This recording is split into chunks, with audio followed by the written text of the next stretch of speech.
Hello everyone, welcome again to Grover Academy. In my last video where I was discussing accounting basics, I was telling you how we start the accounting procedure. If you remember, I told you we first of all identify the financial transactions. Once we have identified the financial transactions, we start recording them. So let's focus a bit more on recording, to record the transactions. Now again we have to do one more thing. We have to identify the two aspects. What are the two aspects? Guys, every financial transaction has two aspects. And these are, I hope we all know, debit and credit. Now, we have to identify what are the two aspects in the given transactions. After identifying the aspects, we have to assign them their respective sides, debit and credit. Now, how will we decide that which aspect will have debit and which aspect will have credit?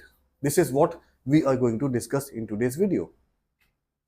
Guys, there are two different rules which help us in knowing that which aspect is debit and which aspect is credit. One set is known as traditional rules, which we also call golden rules of accounting. And the other set is called modern rules of accounting. But in today's video, I will discuss about the golden rules of accounting. Right, guys? So let me tell you first of all the classification of accounting. As per the golden rules of accounting, the types we have classified accounts in three categories. Let me tell you properly. The first one is real account. The second one is personal account. And the third one is nominal account. Now let us discuss what all categories these accounts has. Now, if we talk about real account, it contains all the tangible and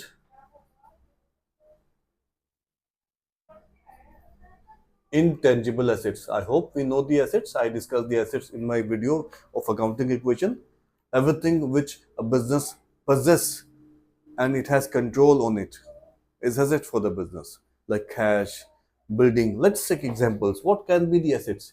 Cash, building, can be land also, machinery, etc. Tangible. Now, if I tell about tangible assets, all the assets which we can see, touch, are the tangible assets. And the assets which we cannot see, we cannot touch, we can just feel, are the intangible assets. Like most common intangible assets are goodwill. Goodwill means reputation of the business, right? Reputation. Every business should have good reputation. Then we can say patents, trademarks. These are the intangible assets. So all the tangible and intangible assets are under real account. If I talk about personal account is further classified in natural persons,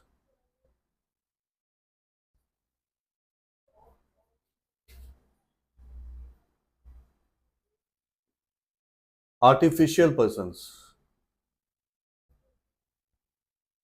and representative persons. Natural persons are you, I, anyone, any living human being. Michael, Tom, Soumya, any living human being. Natural persons are all human beings. Obviously, we cannot take only human beings, right? Artificial persons. Any organization which is registered, like bank. Let's talk about a company, a business. Like suppose I started my business. I name it Grover and Sons, or Grover Transport, or Vinith Transport, right? And I will be discussing a video. I will be releasing a video once we will finish with all these basics, which will tell you about all the concepts of accounting.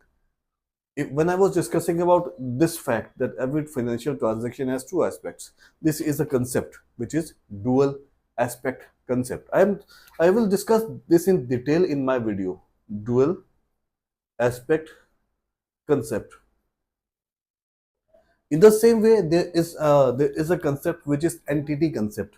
I will just write it here. I will not discuss it here because this is not the main topic. I will make a video for this, right? I'm just telling you a little bit about it. Entity concept says business is an artificial person created by law. Business is an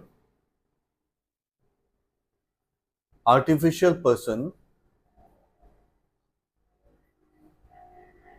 created by law. Like I told you about, if I start Grover Transport, this is my business. This is artificial person. Or say suppose bank. Bank is also created by us, right? To deposit money, to help in dealing with the business transactions. Nowadays, we it's very easy. We can deposit money, we can withdraw money so easily, right? The transactions sitting in one part of the world, we can perform our transaction using banking. So, artificial persons include those organizations which are created by law, business, right? Then let us write it here also. Like say suppose bank, or as I just took example, right? Grover, transport, any business, anything, etc. Representative persons, representative. Guys, when I perform my financial activities or when I do my business, I need to meet some expenses, right? Like suppose I have kept some employees with me. I have to pay them salaries, right? Salary is my expense. I'm just taking example of salary. Suppose I have committed that first of every month I will pay the salary. If in case I am not able to pay my salary on the first of the any month, you can say, then that salary becomes accrued salary. Means outstanding salary. It means due but not paid. Due but not paid. Right? In the same way, if I have paid something in advance, like say suppose I am living on rent and I have to pay my rent every month, but I do not want burden, right? A pressure that, oh my god, again next month first is soon arriving, I have to pay rent again. I have enough of cash right now, let me pay rent for 6 months. I have paid advance rent, right? We call it, if I meet my expense in advance, I call it prepaid rent or paid in advance. In the same way, any income earned but not received, accrued income. Any income earned but not received, accrued salary, this is outstanding expense. This is accrued expense, right? When I have to pay, when I have to receive, it's income, accrued expense, prepaid expense, accrued income, and advance income. So when any income or expense get a prefix, means we have added a name before the income or before the expense, then that becomes representative person. I will repeat once more, guys. Any income or any expense, when we add a prefix, a name before it, the name can be advance, accrued, prepaid, whatever name, then it becomes representative persons. We'll deal with this while doing questions, don't worry, you will understand the use. Just try to understand the basics for now. Then, if we talk about the last category, nominal account, it covers all the expenses, losses, incomes, and gains. Expenses, losses, incomes, and gains. So let's take a small review, guys. Real account contains all the tangible and intangible assets. Personal account contains all the persons: natural person, artificial person, representative persons. Natural persons are you and me, right? Artificial person means business which we have created and law has got it registered, right? Then representative persons, any income or expense, if gets a name before it, prefix, it becomes representative person. I will discuss with this while doing the questions. Don't worry, you will be able to understand the usage. For now, just understand the categories. Now, the last one is nominal account. Nominal account contains all the expenses, losses, incomes, and gains. Right? These are the classifications. Now let's talk about the rules which they follow for debit and credit. Real account. Real account says debit what comes in and credit what goes out. Right? Simple. When the asset increases, it's debit. When the asset decreases, it's credit. Increase debit, decrease credit. Comes in debit, goes out credit. By seeing the transaction, we can make out whether it's coming in or going out, right? Then, if we talk about personal account, it says debit the receiver